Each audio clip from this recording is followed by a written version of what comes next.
Hi friends, எல்லாருக்கும் வணக்கம். Welcome to Theradi Selvi channel. So இந்த வீடியோவில் என்ன பார்க்க போகிறோம் அப்படின்னு பார்த்தீங்கன்னா, விபிஜே ஜுவல்லரியோட கோல்டு சேவிங் ஸ்கீம் வந்து பார்க்க போகிறோம். நம்ம சப்ஸ்கிரைபர் ஒருத்தவங்க வந்து இந்த ஸ்கீம் வந்து போடுங்க அப்படின்னு சொல்லிட்டு கேட்டிருந்தாங்க. ஸோ அவங்களுக்காக இந்த வீடியோ வந்து நான் போடுறேன். இதில் வந்து நம்ம சேனலில் வந்து நிறைய வந்து கோல்டு ரிலேட்டட் வீடியோ இருக்குது. அது இல்லாமல் ப்ரெக்னென்சி ரிலேட்டட் வீடியோ, அப்புறம் ஷாப்பிங் அந்த மாதிரி வீடியோலாம் இருக்குது. அப்புறம் விளாகு அந்த மாதிரி வீடியோவும் வந்து இருக்குது. ஸோ உங்களுக்கு எதில் இன்ட்ரெஸ்ட் இருக்கோ நீங்கள் அதை வந்து செக் பண்ணி பாருங்கள். நான் வந்து தனியாக வந்து ஒரு பிளேலிஸ்ட் வந்து போட்டிருக்கேன். ஸோ இப்போ இந்த ஸ்கீமில் வந்து என்னென்ன வந்து ஸ்கீம் இருக்குது அப்படின்னு சொல்லிட்டு பார்ப்போம். ஸோ இந்த ஜுவல்லரி வந்து சென்னையில் இருக்குது. ஸோ சென்னையில் இருக்கவங்க மட்டும்தான் இது ஜாயின் பண்ண முடியுமா அப்படின்னு பார்த்தா கிடையாது. ஸோ மற்ற இதில் ஊரில் இருக்கவங்களும் ஜாயின் பண்ணலாம். ஸோ இது வந்து ஆன்லைன்லேயே வந்து நம்ம ஜாயின் பண்ணுற மாதிரி இருக்கும். இப்போ வந்து கோல்டு காயின் எல்லாமே வந்து ஆன்லைன்லேயே வந்து வருதா. ஸோ அந்த மாதிரியே வந்து இதில் வந்து நம்ம ஆன்லைன்லேயே வந்து ஜாயின் பண்ணிக்கலாம். ஸோ அதுக்கப்புறம் நீங்கள் சென்னைக்கு போகிற மாதிரி இருக்குது. ஸோ உங்கள் ரிலேட்டிவ் வீடியோ இருக்குது. ஸோ அந்த மாதிரி இருக்குது. இந்த ஸ்கீம் வந்து உங்களுக்கு பெனிஃபிட்டாக இருந்தால் நீங்கள் அதை வந்து ஜாயின் பண்ணிக்கலாம். நான் வந்து சொல்கிறேன், இதை ஆன்லைன்லேயும் வந்து நம்ம ஜாயின் பண்ணிக்கலாம் அப்படின்னு சொல்லிட்டு ஒரு ஆப்ஷன் இருக்குது. ஸோ அதை வந்து உங்களுக்கு வந்து நான் கன்வே பண்ணிக்கிறேன். உங்களுக்கு இந்த ஸ்கீம் வந்து பிடிச்சிருக்கு அப்படின்னா நீங்கள் ஜாயின் பண்ணிக்கோங்க. இதில் வந்து என்ன அப்படின்னு பார்த்தீங்கன்னா, மினிமம் அமௌண்ட் எவ்வளோ அப்படின்னு பார்த்தீங்கன்னா 2500 நம்ம வந்து ஸ்டார்ட் பண்ணலாம். ஸ்டார்டிங்கே அதுக்கப்புறம் நீங்கள் எவ்வளோ வேணால் ஜாயின் பண்ணிக்கலாம். வந்து 15 மந்த் ஸ்கீம் வந்து இருந்துச்சு. இப்போ வந்து அது க்ளோஸ் பண்ணிவிட்டு இப்போ அப்டேட்டான ஸ்கீம் எப்படின்னு பார்த்தீங்கன்னா 11 மந்த் ஸ்கீம் வந்து அப்டேட்டாக வந்து இப்போ ரன் ஆகிக்கிட்டு இருக்குது. ஸோ இது வந்து வெயிட் பேஸ் தான் வந்து கால்குலேட் பண்ணுறாங்க, அமௌண்ட் பேஸ் கிடையாது. நீங்கள் எவ்வளோ அமௌண்ட் கட்டுறீங்களோ அதுக்கு தகுந்த மாதிரி அன்னைக்கு ரேட் என்ன இருக்கோ அதை வந்து கிராமாக வந்து நமக்கு வந்து ஆட் பண்ணி வச்சுக்குவாங்க. நீங்கள் ஃபைனலாக வந்து எவ்வளோ கிராம் வந்து சேர்ந்துருக்கோ நீங்கள் அதுக்கு கோல்டு வந்து வாங்கிக்கலாம். இதில் வந்து 50% வந்து டிஸ்கவுண்ட் பண்ணுறாங்க. வேஸ்டேஜில் வந்து 18% இருக்கு. நீங்கள் ஜுவல்லரி எடுக்கிறீங்க அப்படின்னா 50% வந்து வேஸ்டேஜ் பண்ணுறாங்க. ஸோ நான் வந்து ஜிஆர்டி கோல்டு சேவிங் ஸ்கீம் போட்டிருக்கேன். ஸோ அதுலேயுமே இதே அமௌண்ட்டு தான். ஸோ நீங்கள் 18% கீழே இருக்க நகை எல்லாத்தையும் எடுத்தீங்க அப்படின்னா 50% வந்து உங்களுக்கு டிஸ்கவுண்ட் வந்து கம்மி பண்ணி தருவாங்க. ஸோ அந்த மாதிரி ஆஃபர் தான் வந்து இதுலேயும் வந்து வேஸ்டேஜுக்கு வந்து போடுறாங்க. ஸோ உங்களுக்கு இது பெனிஃபிட்டாக இருக்குது அப்படின்னா நீங்கள் ஜாயின் பண்ணிக்கோங்க. ஸோ எல்லா கடையோட உங்கள் கடையில் என்ன ஒரு பெனிஃபிட் அப்படின்னு சொல்லி கேட்டப்போ அப்போ அவங்க சொன்னாங்க, எல்லா கடையிலையும் வந்து எங்களோட டிஸ்கவுண்ட்டே வந்து 9% தான் வந்து இருக்குமா. என்னது வேஸ்டேஜே சில இதில் வந்து நிறைய ஜுவல்லரி எல்லாம் நிறைய வந்து கோல்டு ஜுவல்லரி வந்து 9% தான் சேதாரமே நாங்கள் போட்டிருப்போம். அதனால தான் வந்து நீங்கள் 18%க்கு நீங்கள் எடுத்தீங்க அப்படின்னா வந்து உங்களுக்கு வந்து 50% வந்து நாங்கள் டிஸ்கவுண்ட் பண்ணி தருவோம் அப்படின்னு வந்து சொன்னாங்க.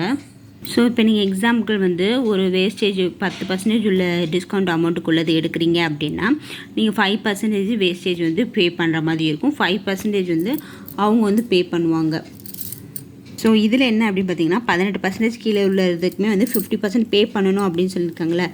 அதே வந்து நீங்கள் வந்து 21% உள்ள டிஸ்கவுண்ட் நகை வந்து எடுக்கிறீங்க, வேஸ்டேஜ் நகை வந்து எடுக்கிறீங்க, அதுக்கு வந்து 21% வந்து சேதாரம் போடுறாங்க. அந்த நகையை நீங்கள் எடுக்கும்போது நீங்கள் 50% பே பண்ணணுமா அப்படின்னு பார்த்தீங்கன்னா பே பண்ண தேவையில்லை. அப்போ நீங்கள் எவ்வளோ பே பண்ணணும் அப்படின்னு பார்த்தீங்கன்னா 9% தான் நீங்கள் பே பண்ணணும். அதுதான் அவங்க மென்ஷன் பண்ணியிருக்காங்க. மினிமம் டிஸ்கவுண்ட்டே அவங்க வந்து 9% தான் போடுறாங்க. இப்போ வந்து இது 20% வேஸ்டேஜ் உள்ள நகையாக இருந்துச்சு அப்படின்னா நீங்கள் எவ்வளோ பே பண்ணணும் அப்படின்னு பார்த்தீங்கன்னா 10 வந்து பே பண்ணுற மாதிரி இருக்குமா. ஸோ நீங்கள் 10 பே பண்ண வேண்டியதில்லை, 9% மட்டும் பே பண்ணால் போதும். ஸோ இதுக்கு வந்து ஃப்ரீ கிஃப்ட்டும் வந்து இருக்குது. ஸோ அதுவும் என்ன அப்படின்னு சொல்லிட்டு பார்ப்போம். நெக்ஸ்ட்டு வந்து நீங்கள் டிஸ்கண்டினியூ பண்ணுறீங்க. இப்போ நீங்கள் 7 மந்த்லேயே வந்து எனக்கு அந்த ஸ்கீம் வேண்டாம் அப்படி நான் இது பண்ணிக்கிறேன் அப்படின்னு சொல்லிட்டு பார்த்தீங்கன்னா இதில் உள்ள பெனிஃபிட் எதுவுமே கிடைக்காது. அப்படி என்ன பெனிஃபிட் அப்படின்னு பார்த்தீங்கன்னா அந்த காயின் ஒரு கிஃப்ட் இருக்கா, ஸோ அது கிடைக்காது. அது இல்லாமல் வந்து 18% கீழே உள்ள நகைக்கு எல்லாமே 50% இருக்கா, ஸோ அந்த மாதிரி இருக்காது.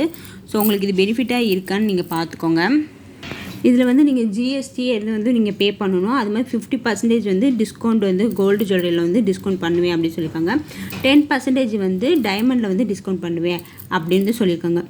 அதுக்கப்புறம் பணமாக வந்து எப்போயுமே வந்து ரீஃபண்ட் பண்ண மாட்டாங்க. ஸோ இது மோஸ்ட்லி எல்லா ஸ்கீம்லேயும் வந்து உள்ளது தான். இதில் வந்து ஆன்லைன் பேமெண்ட் வந்து அவைலபிள். ஆன்லைன்லேயே வந்து நான் ஜாயின் பண்ணிக்கலாம். ஸோ அதுக்கு தான் சொன்னேன், இந்த ஸ்கீம் வந்து உங்களுக்கு பெனிஃபிட்டாக இருந்துச்சுன்னா அப்படின்னா நீங்கள் ஆன்லைன்லேயே வந்து ஜாயின் பண்ணிக்கோங்க. இது மேக்ஸிமம் பார்க்க வந்து எனக்கு எப்படி இருக்குது அப்படின்னு பார்த்தீங்கன்னா நீங்கள் 25%க்கு வந்து நகை எடுக்கிறீங்க அப்படின்னா நீங்கள் மினிமமே வந்து 9% தான் நீங்கள் இது பண்ணுறீங்க. இப்போ 26 அப்படி எடுக்கிறீங்க அப்படின்னா நீங்கள் 13 எப்படியும் கட்டணுமா. ஸோ நீங்கள் அவ்வளோ வந்து வேஸ்டேஜ் பே பண்ண வேண்டியதில்லை. பட் 9% வந்து பே பண்ணணும்.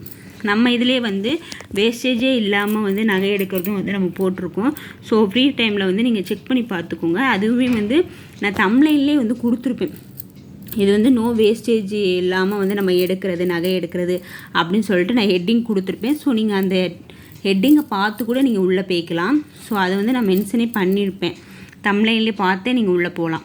ஸோ இதுக்கு வந்து கோல்டு காயின் வந்து ஃப்ரீயாக தராங்க அப்படின்னு சொல்லியிருந்தேன்னா, ஸோ விபிஜே ஜுவல்லரியோட கிஃப்ட் என்ன அப்படின்னு பார்த்தீங்கன்னா, இப்போ நீங்கள் 5000 வந்து மந்த்லி பே பண்ணுறீங்க. ஸோ அப்படி பே பண்ணும்போது நமக்கு 100 கிராம்ஸ் இருக்குல்ல, ஸோ அந்த 100 கிராம் வந்து நமக்கு வந்து கோல்டு காயின் வந்து கிஃப்டாக தருவாங்க. ஃபஸ்ட்டு இன்ஸ்டால்மெண்ட்லேயே வந்து நமக்கு வந்து கொடுத்துருவாங்க. அதே வந்து நீங்கள் 5000 இல்லை 10000 நீங்கள் பே பண்ணுறீங்க அப்படின்னா 200 கிராம் வந்து கோல்டு காயின் வந்து உங்களுக்கு வந்து ஃப்ரீயாக தருவாங்க. ஸோ அதே மாதிரி தான் 20,000 அப்படின்னா 400 கிராம்ஸ் வந்து கோல்டு காயின் வந்து உங்களுக்கு ஃப்ரீயாக கொடுப்பேன் அப்படின்னு சொல்லியிருக்காங்க. ஸோ இதில் வந்து கிஃப்ட்டு அப்படின்னு பார்த்தீங்கன்னா, ஸோ இவ்வளோ தான் வந்து கிஃப்ட்டு அப்படின்னு சொல்லியிருக்காங்க. என்னையை பொறுத்த வரைக்கும் இந்த ஸ்கீம் வந்து ஜிஆர்டியில் பார்த்தோம்னா கிஃப்ட்டு. ஸோ அதே மாதிரி தான் இது வந்து ரிலேட்டடாக இருக்கிற மாதிரி என்னோடய பாயிண்ட் ஆஃப் வியூவில் நான் வந்து சொல்கிறேன். ஸோ நீங்கள் வந்து கம்பேர் பண்ணி பார்த்துக்கோங்க உங்களுக்கு எது இருக்குது அப்படின்ட்டு. ஆனால் நம்ம அதில் 18% மேலே எடுத்தோம் அப்படின்னா வந்து நீங்கள் வந்து அந்த 2% இப்போ நீங்கள் 20% எடுக்கீங்க அப்படின்னா நம்ம ரெஸ்ட்டாக வந்து அந்த 2% வந்து ஃபுல்லாக தானே பே பண்ணுவோம். ஸோ இதில் வந்து அப்படி கிடையாது. ஸோ 9% தான் மேக்ஸிமம் டிஸ்கவுண்ட்டே வந்து அப்படின்னு சொல்லியிருக்காங்க. அது இல்லாமல் அவங்க கொடுக்குற நகை எல்லாமே வந்து மேக்ஸிமம் வந்து 9%, 10% தான் வந்து வேஸ்டேஜ் உள்ள நகையே வந்து இருக்கும் அப்படின்னு சொன்னாங்க. அங்கே வந்து ஸ்கீம் வந்து எக்ஸ்பிளைன் பண்ணும்போது இந்த மாதிரி சொல்லியிருந்தாங்க. ஸோ நீங்கள் நேரில் பார்த்து ஜாயின் பண்ணும்போது இந்த ஸ்கீம் வந்து நமக்கு பெனிஃபிட்டாக இருக்கா அப்படின்னு சொல்லிட்டு பாருங்கள். ஸோ அப்புறமேட்டு கலெக்ஷன் எப்படி இருக்குது அப்படின்னு பார்த்துட்டு கூட நீங்கள் ஜாயின் பண்ணிக்கலாம். ஸோ இந்த ஸ்கீம் வந்து உங்களுக்கு பிடிச்சிருக்கா அப்படின்னு சொல்லுங்கள். ஸோ வேறு என்ன மாதிரி ஸ்கீம்லாம் போடலாம் அப்படின்னு சொல்லிட்டு எனக்கு கமெண்ட் பண்ணுங்கள். என்னால் முடிஞ்ச அளவுக்கு நான் அந்த ஸ்கீம் வந்து எக்ஸ்பிளைன் பண்ணுறேன். ஓகே, தேங்க்ஸ் ஃபார் வாட்சிங். பாய்.